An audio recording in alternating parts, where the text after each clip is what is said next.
আসসালামু আলাইকুম। আজকে আমরা টিএজি টস এবং মেশিন সম্বন্ধে কলিং করতে গেলে টিএজিতে টসের যেটুকু সামান লাগে কলিং করতে গেলে সবগুলো আমরা আস্তে আস্তে জেনে নিই। তো প্রথমে আমরা জেনে নেই কোনটার কী নাম। এইটার নাম হয়েছে কলিং মেশিন। এই যে একটা আছে, এটা সুইচ। এই জায়গায় লেখা আছে, এই লেখাগুলো দেখতে কোনটা কারেন্ট বাড়ানোর জন্য আর কোনটা ফোর্সের জন্য। আমরা কখনোই ফোর্সে হাত দিব না, আমরা কারেন্ট বাড়াবো এবং কমাবো। দ্বিতীয় হচ্ছে এটাকে বলা হয় ফিমেল। এই যে এই জিনিসটা যদি, এটার নাম ফিমেল আর এটার নাম হচ্ছে মেল। এটার নাম মেল, এটার নাম ফিমেল। আর এটা হচ্ছে টিএজি টস কীভাবে লাগাইতে হয় সবাই জেনে নেবে। এটা হচ্ছে হুক পাইপ। যখন টিএজি মারতে হইব তখন অবশ্যই মাইনাসে থাকবে। স্যার আমারটার দিকে থাকবে, সব সময় মাইনাসে থাকবে। এটা সবসময় মাইনাসে থাকবে। আর এটা হচ্ছে তোমার টসের চাবি সুইচ, এর কেবল লাগানো আছে এইটা। আর এই যে দিকে আমরা দেখি, এটা হচ্ছে সিলিন্ডার বোতল। এটা সিলিন্ডার বোতল, এটা হচ্ছে রেগুলেটর, টিআইজি রেগুলেটর। আর এটা হচ্ছে ফুস পাইপ, গ্যাস ফুস পাইপ বলা হয়।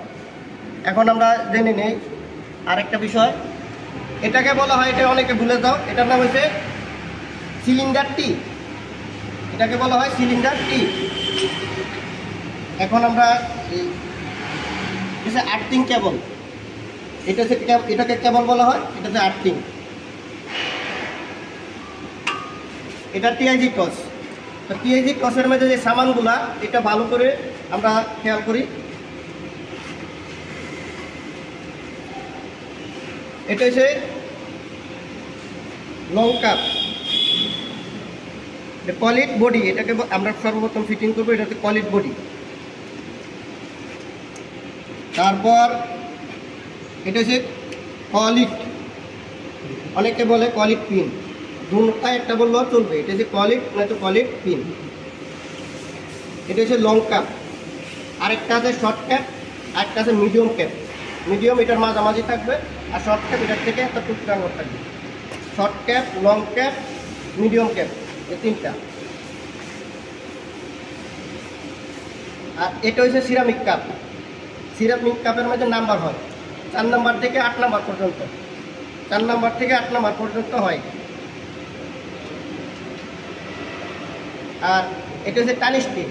টানি স্টিল 1 mm থেকে 3 mm, 1 mm, 1.6 mm, 2.4, 2.6, 3.2, এই তিনটা টানি স্টিল হয়। বেসিক্যালি আমরা ইউজ করি 2.4। টোটালটা মিলায় হয় টিএজি টস।